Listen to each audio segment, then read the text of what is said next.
Hello, I'm Miss Amber, and I'm here with your English 12B live lesson for today. Now, today we're going over the third lesson in Unit 2, which is about Charles Dickens. So it's a little bit of a long one, so we're just going to get in and get started. All right, let me adjust. Ooh, that's not what I meant to do. Okay, let's start off with the Industrial Revolution.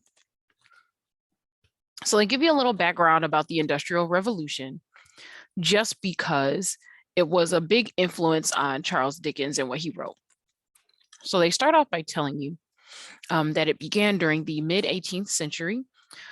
So just a trick about centuries, in case you haven't heard this in a video from me before, you take the number they give you, in this case, the 18th, 18, and then you subtract 1, that'll be 17, and then you add double zeros to the end. So we're talking the mid 1700s, and it lasted until the mid 19th century.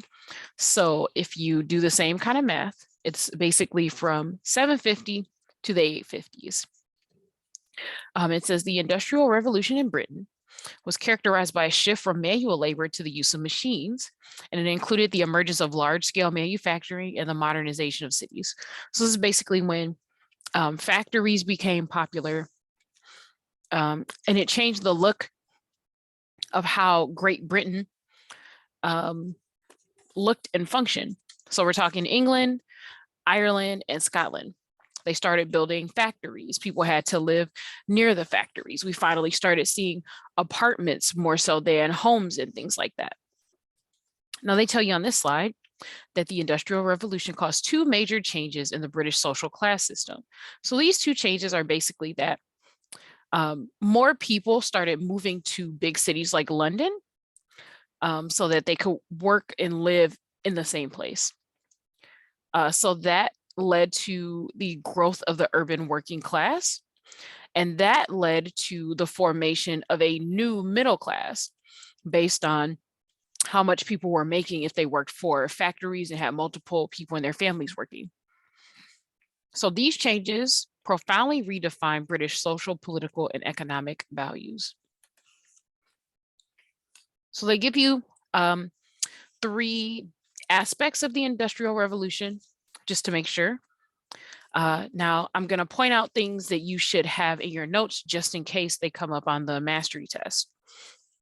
Now, the important things here is that looking at the first sentence here, we've got certain commonly held farmland became the property of individual landowners during the enclosure movement.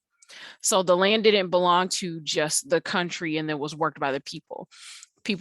Individual people started buying the land and pushing the people who worked on the land out.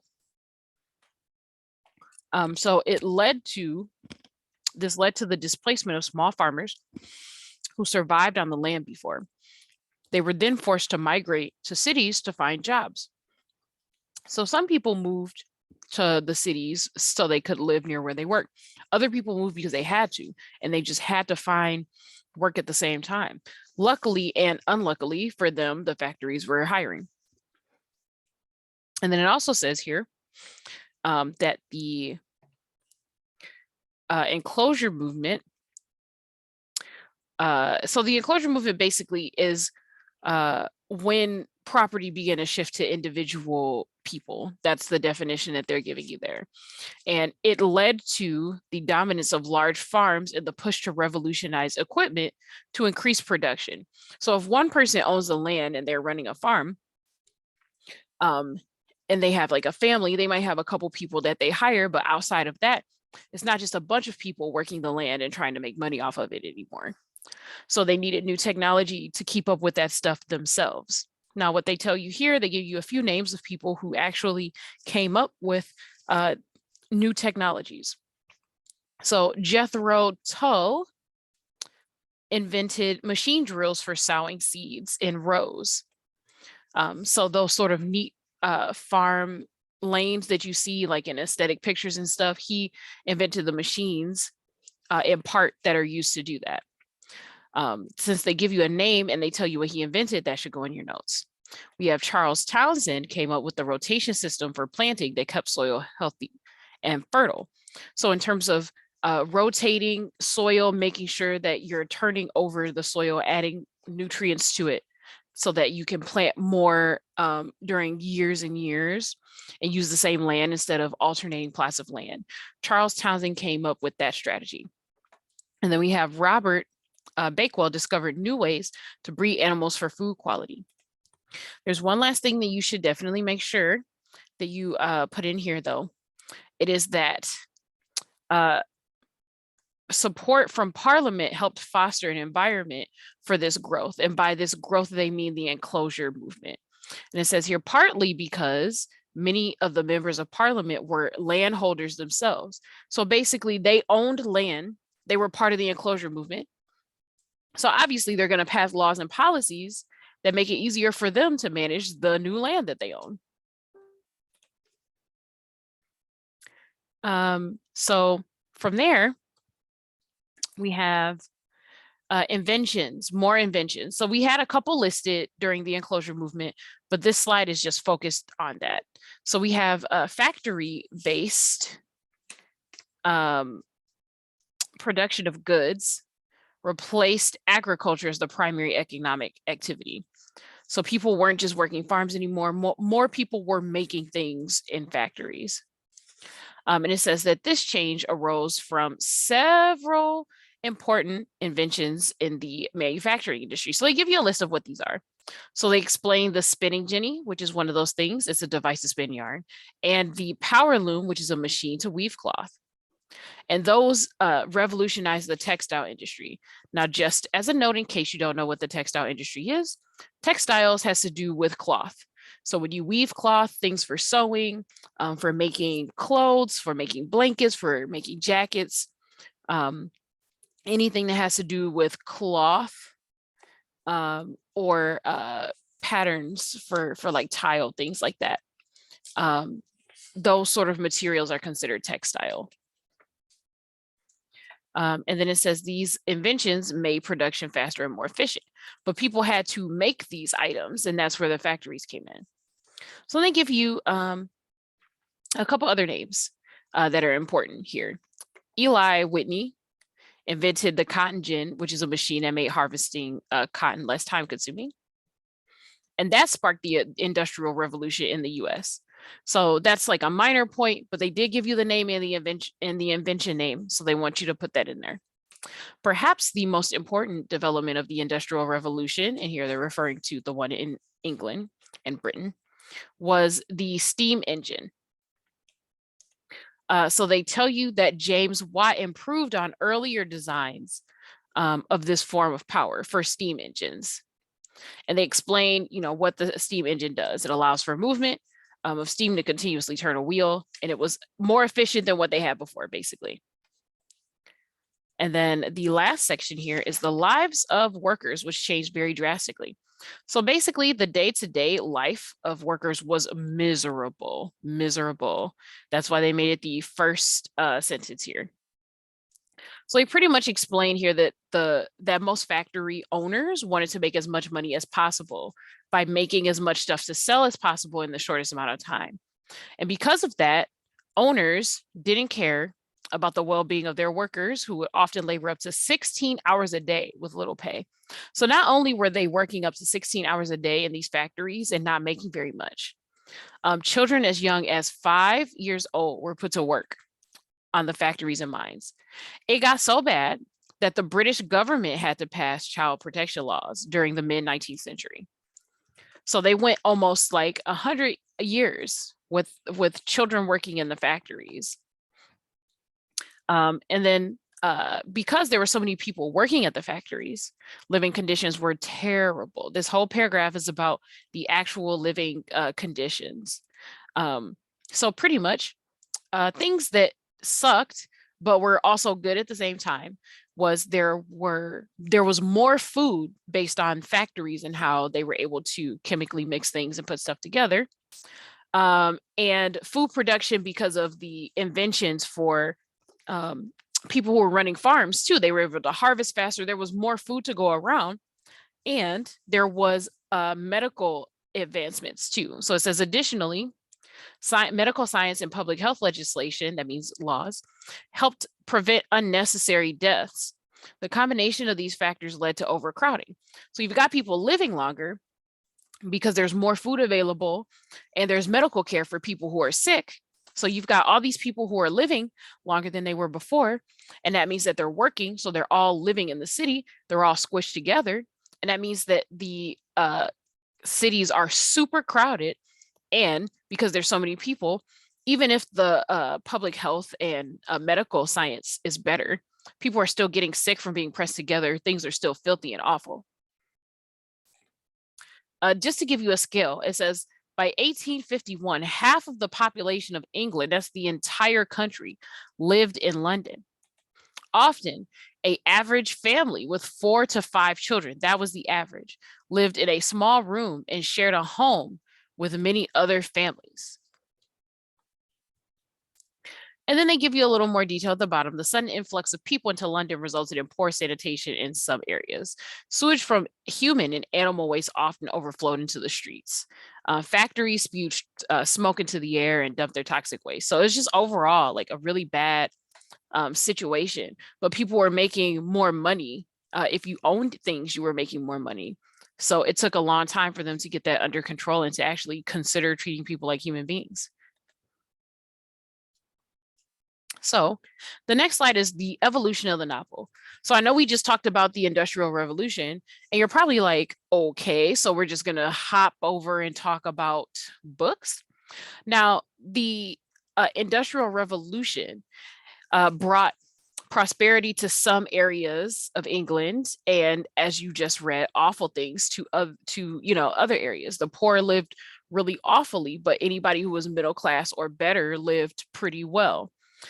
So they had a lot of time to themselves, pretty much to spend doing whatever they want. So novels developed during the Industrial Revolution time period to entertain people that had spare time. You have to remember that this was a world without radio, television, or other modern forms of entertainment. There was pretty much traveling, talking to other people, drinking, and reading started becoming more and more popular. And now that there was a new middle class that had money during this time, more and more people were literate and they actually could read. You didn't have to be especially educated to read anymore, because that's how it was basically before this. You were either a member of the church or you did something very important that required you to be able to read. So they give you a little bit of detail on the background of the word novel. They tell you it first appeared in England in the mid 17th century. So that's like the 1650s. It says in some Latin-based languages, the word for novel is Roman, which is similar to the word romance. Now, romance usually just means an adventure story. That's basically what it meant originally. There wasn't any connection between romantic love the way that we think of it these days. A romance was just a long tale, like almost an epic that described the adventures of someone. So because the old word for novel was Roman, we know that it's connected to epic poems because those were called romances back in the day. So there's got to be a connection between Roman and epic poems is what they're saying. And they give you, some information. Traditional romances were often written as epic poems, and they centered on a hero who accomplished great feats and experienced fantastical adventures. But unlike romances, novels in the 17th century took a realistic approach to life and social manners. So people wanted to read about the sort of thing that was happening around them, basically. And then from there, we're going into the history of the novel. That's what the title up here says, the evolution of the novel.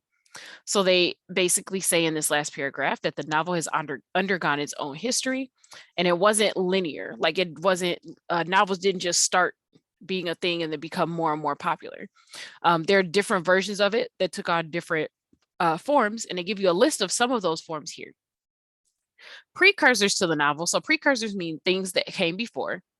It says include romances. Those are the epic poems we talked about. Novellas, which are short tales in prose. Prose is just a fancy word for when you write a story. And the only difference, the only reason why that word exists is so that we can tell the difference between regular stories and poetry. If it's not prose, like this could be considered prose because it's just written regularly, and poetry. So novellas are short tales in prose. We have picaresque narratives, which is a sequence of events that happen to one person. And then we have histories, which are long prose fictions of the 18th century. So prose means, written like a normal book, and fiction just means it's made up, it's imaginative. And then they compare that to today. It says today there are different types of novels. They include allegorical, science fiction, historical, social, regional, detective, and more different types of novels. But these genres didn't emerge all at once. They developed gradually over a period of 300 years. So this whole paragraph is full of information that you might want to write down for the test. They give you different types of novels over the years, and they give you the definitions of what they are. So if something pops up on the mastery test that says, what is a picaresque narrative? You got to be able to answer that question. It's a sequence of events that happen to one person, right? And they basically compare it to novels now. They give you a list of different genres that exist now, different types of novels now, and they tell you that the novel developed over 300 years. So that's a solid number. That's how long the novel has been developing. Now, on this next slide, slide number 9, they talk about how the development of the novel was not neat or linear. So basically the length of it, what was popular in novels, none of those things were connected in ways that make sense, is basically what they're saying here. But they do point out some important entries to what helped make novels what they are today.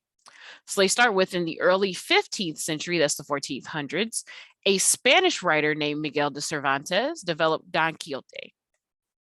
Many consider this book the most important predecessor of the modern novel. So that's the reason why I'm giving you this information. That should be in your notes. The most important predecessor of the modern novel is Don Quixote by Miguel de Cervantes. They give you a summary of it. It's a self-proclaimed knight and his companion and their adventures. And then they tell you about some of the themes of the interaction between illusion and reality. And then in the next paragraph, they talk about 2 other forms of novels. There's the memory novel and the epistolary novel. So they tell you here, it says a Victorian memoir novel. So that gives you a couple pieces of information. They're about to give you the definition of what a memoir novel is. And they're also about to give you information about the Victorian era, because they're telling you that this type of novel was popular during the Victorian era. Excuse me. I thought I dropped something there for a moment.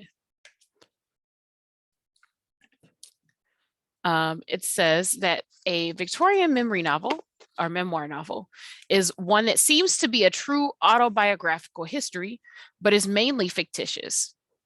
This style was popularized by author Daniel Defoe. So that's more information. And then they give you 2 of his works, Maud Flanders and Robinson Crusoe. And then they tell you what an epistolary novel is. It is one that is written in the form of letters and is usually presented by an anonymous author.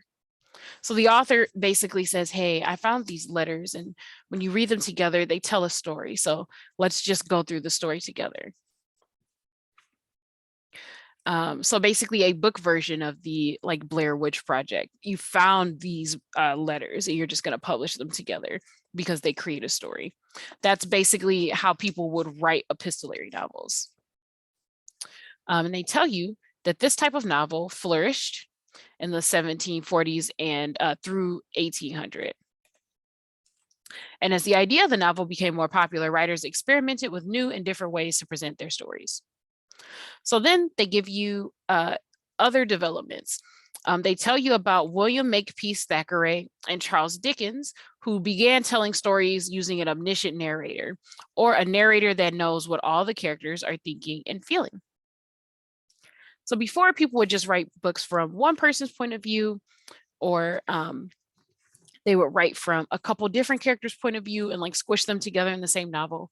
But in the 19th century, that's the 1800s, Charles Dickens, who this lesson is about, is one of the people that shows what everyone is thinking and feeling and help make that more popular for authors to use writing in the future.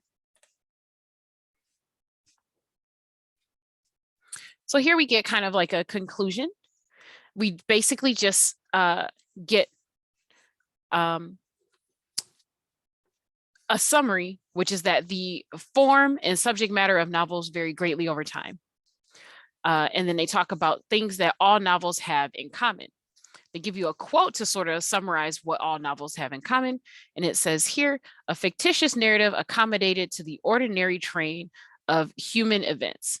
So in other words, novels are fictional stories that describe the lives of their characters. And this was a quote from author Sir Walter Scott in 1824. It says, over the years, the novel has become the most popular literary form. It succeeded in reflecting life in such detail that readers get a deep understanding of the situations and circumstances faced by the novel's characters. Okay, so now we finally get into information about Charles Dickens. This is where we get into him and we get into his reading selections.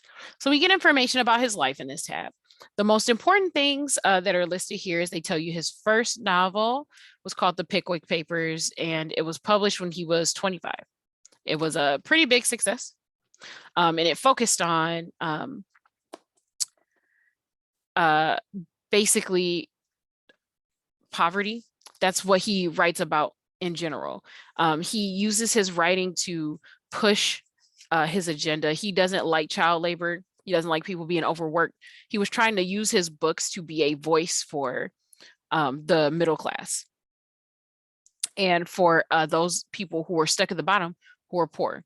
So he tried to basically talk to the middle class about how they treat the lower class and put that in book form so that people could be aware of what was happening. He basically wrote to help people understand what people were going through. On the next slide, they basically, apart from criticizing the injustices that the poor experience, he also became involved with numerous organizations to improve living conditions. He became a speaker for the Metropolitan Sanitary Organization, and he organized projects to help build better and cheaper homes for the poor. And he uses writing to call attention to social injustice. Now here they give you a list on slide 14 of books that you may have heard of that he wrote that were popular. And these are Oliver Twist, A Christmas Carol, David Copperfield, A Tale of Two Cities, Great Expectations, and Hard Times. Now, a lot of these books are taught in other schools as well. These are like considered to be really good staples that gave people a good idea of what life was like at the time and a good example of what writing was like at the time. Now, the reading selection we have here is Oliver Twist. And this is a story about the life of a poor orphan who suffers a lot of misfortune. It's pretty much just going through his life and what happens to him. And Charles Dickens uses the book and story as an opportunity to show people, here's what the middle class are like. Here's how people are suffering. Here's the difficult thing about people wanting to work together to be better. How does this work? You know?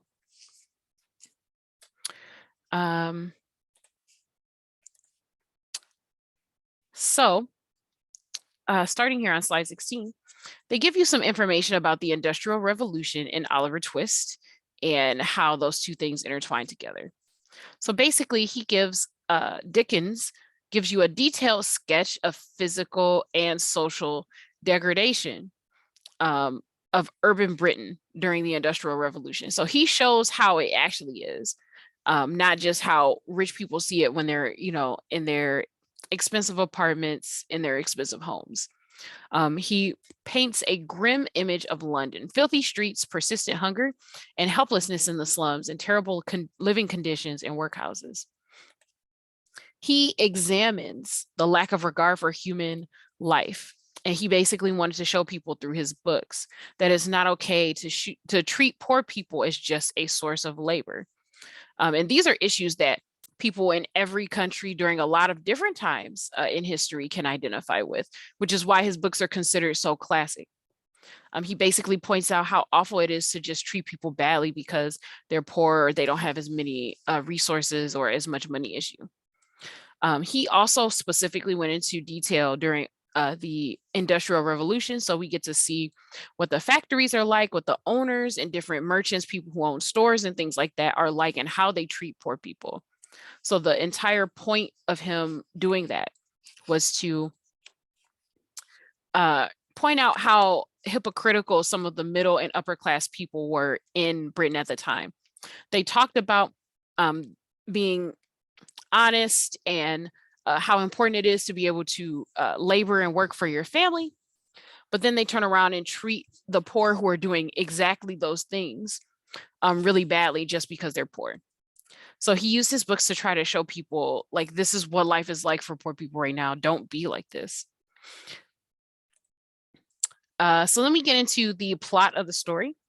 Because I don't go over the excerpts to give you guys a chance to read, I don't want to give the entire story away, but what I will do is go over just a couple sentences from here. So we learn in the very beginning about how Oliver begins his life as one of the many victims of a workhouse. We see him become an apprentice for an undertaker, and they treat him really badly, basically. He also falls into the company of a gang of street criminals headed by a dude named Fagin. He doesn't know that they're thugs or a gang until he gets accused of doing something because he hangs out with him. So basically from then they try to convince him to join the gang, and he doesn't want to. He eventually finds someone who's kind to him, but he gets kidnapped by the gang, and they keep trying to get him to join. Oliver ends up injured at some point because the gang forced him to go along with them while they were committing a crime. And he ends up being saved by the very people that the gang was trying to rob. And he ends up being led back to the people he was trying to stay with before, who were being kind to him. And he actually finds out that Oliver has upper class lineage, and because he has wealth to inherit, things work out for him. But the point of the story basically is to show you how hard it is to be good when you are impoverished, and to show the different sides of the different types of people who have money. The book acknowledges that there are kind people who are wealthy, but that there are far worse people who are not. And even among the people who are also dealing with poverty in the slums, a lot of them have been made unkind and awful just by the living conditions that are there. So we pretty much go over major characters here. So they talk about Oliver, they give you a little summary of that. And then here in this middle section, they address some of the smaller characters that pop up a lot, and they give you a summary of it. I'm not going to go over it in detail again, because you guys have to read the excerpts, but this does a really good job at giving you information. If you are the sort of person that has a really hard time with getting through the reading selections, if you open it up and you just have a rough time, it makes sense to go through the slides to read the summaries of the plot, the major characters, and the points to be made, and then go back and read the excerpt, because it helps you follow along and understand what it is that you're reading while you're reading it. If you have some idea of what it is ahead of time, you don't have to worry about it so much. Now on slide 20, we get into the setting. So we just talk a little more on this slide about the Industrial Revolution and how that affects the way that he delivered the story. Pretty much, as we discussed earlier in the lesson, the Industrial Revolution brought prosperity to some sections and wealth to some sections of Britain, but not really if you were already poor or if you were moving to London just to get a job there. So in this book, Dickens uses the setting to sort of show how people think of the cities. So London is basically a slum. There's a lot of overcrowding. There's a lot of pollution. The city is bleak. No one likes being there. It's a breeding ground for evil. Characters like the ones that try to force Oliver into a gang are able to come up there because it's easy to overlook nooks and crannies of people who are, slipping into doing awful things when nobody cares about them. But he also features the countryside, which is where wealthier people tend to live. And he tries to show that most people consider the countryside to be associated with good. It's open. There's more space for people in general. There's, clear sky. There's no fog in the sky from the factories, that kind of thing. The countryside is where all of the happy scenes in the book happen. So by setting it like that, the author's trying to make you think about how he associates or how people at that time associated certain ideas with the countryside. It says a lot that all of the terrible scenes in this book are set in London in the city, and the good scenes are all in the countryside. Those are important things to keep in mind when you are reading stories, because where and when authors put certain things do actually help with figuring out what the theme of the story is and what they're trying to tell you. Now, the next slide does actually go over major themes. So there's a few things that are pretty obvious, even if you haven't read the excerpt yet. These are pretty good to know even before you go into the book. So they talk about the biggest theme, one of the most prominent ones, is the deeply flawed response of society to widespread poverty. So when people are poor and having awful living conditions, you can't just turn your eye to that, because those people live and work in the same city that you do. And not being involved in wanting society to be better just means that eventually those problems are going to make their way up to everyone else who lives in the city, including you.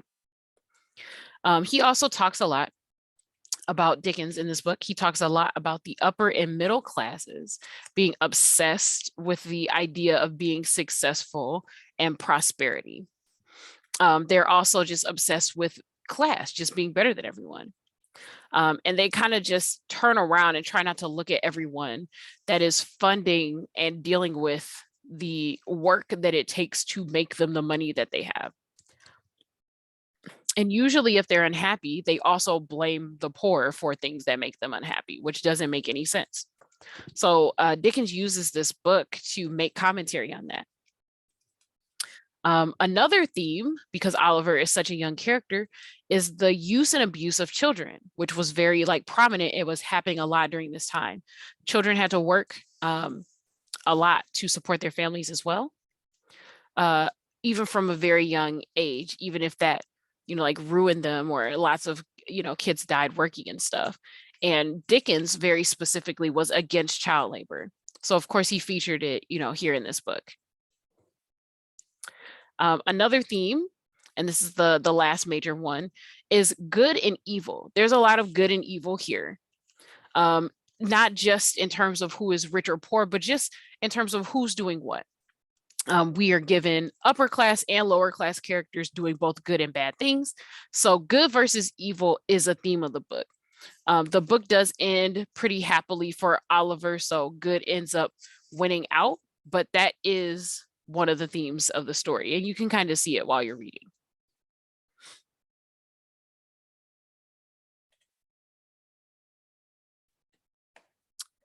Let's see.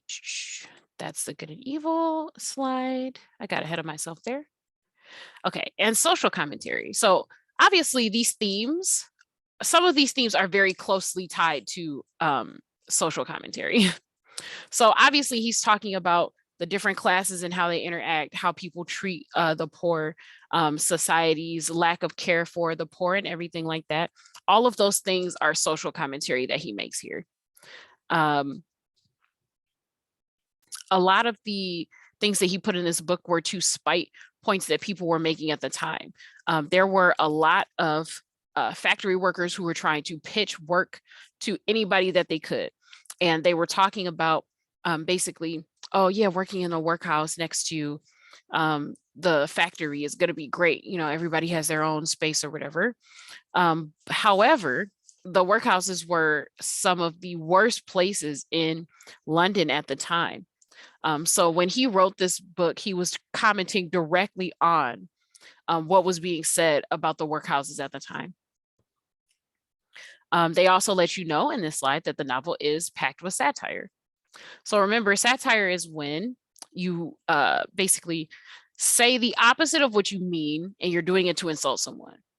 So Dickens makes a lot of fun of the upper and middle class and how they treat people here in this book. It says here, he repeatedly uses the obesity of parish officials as symbols of their comfortable positions. So basically, if you are successful, you basically get lazy and fat. So a lot of his evil characters are like big fat characters because he wanted to show like, well, this is what happens when you don't work. Obviously, if if you're working, you are doing labor, so you can't keep weight on as much. Things like that. Let's see. It says here in chapter 2 of Oliver Twist, Dickens satirizes how the rich parish board members enforce rules in the workhouse based on their prejudices and unfair assumptions. So pretty much they would say, oh, well, the poor do this. And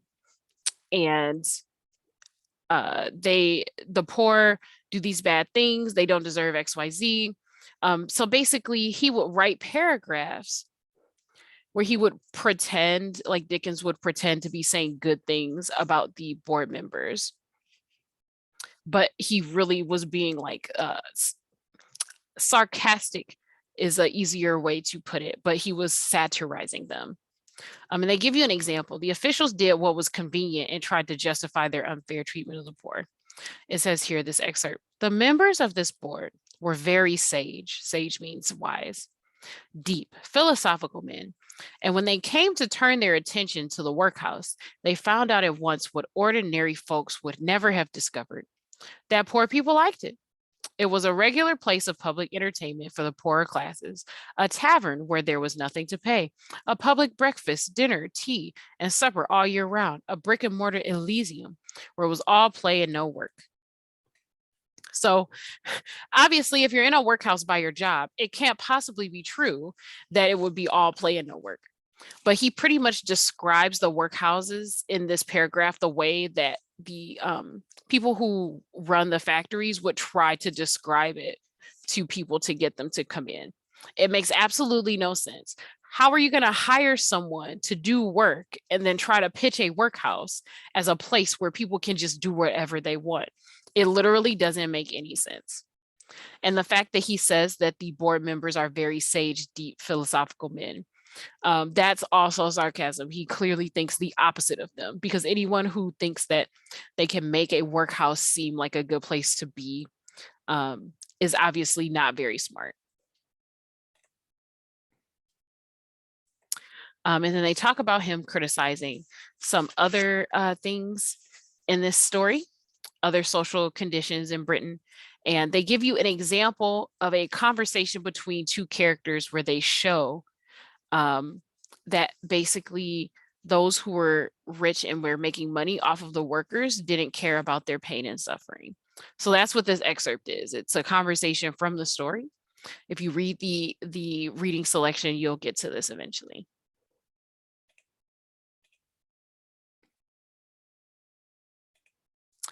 Let's see, in chapters 5 and 6, Dickens calls attention to the British preoccupation with class during the Industrial Revolution. So basically on this slide, they're explaining different excerpts from the story and how they are examples of Dickens pointing out different things about British society and how people behaved at the time.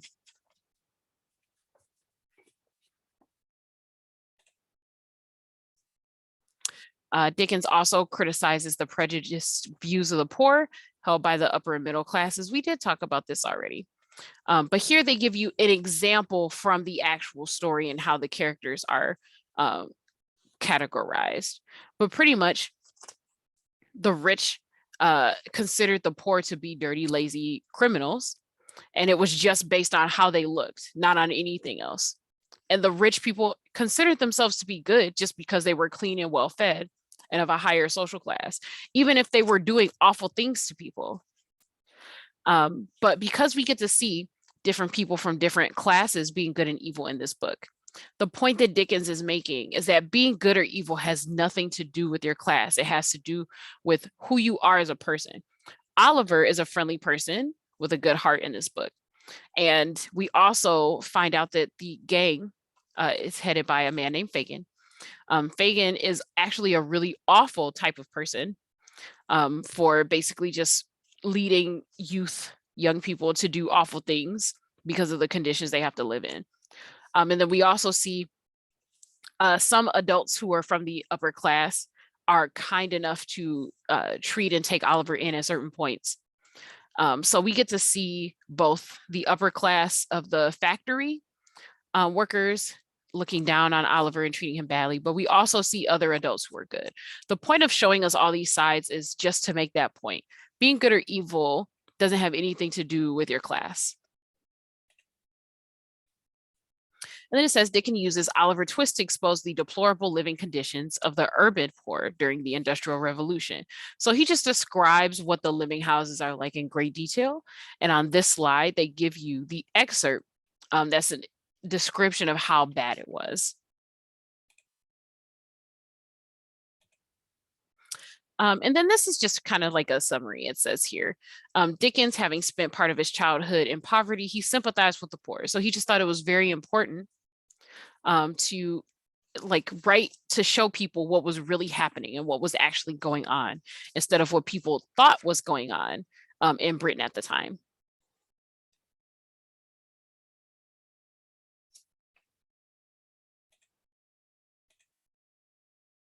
Yep, and I think that's it for the lesson. So let me go ahead and stop my share. Okay, so we went through a lot of information in this one. I think that a lot of it is just repeating, like points over with examples. So they taught you about the Industrial Revolution and what was awful about it. The reading selection is directly on the Industrial Revolution, so that information is important. And then they gave you examples in the excerpts of things that they pointed out earlier in the lesson about the conditions, since that's what Charles Dickens wrote about. As always, if you are having issues with reading the actual reading selection, please contact anyone from the English department. You can send us an email at english@ats.edu if it's just a quick question. If you need a longer tutoring session, please contact your mentor or advocate so that we can schedule a tutoring session for you and go through the actual excerpt bit by bit. But other than that, this is me, Miss Amber, signing off, and good luck with your English class.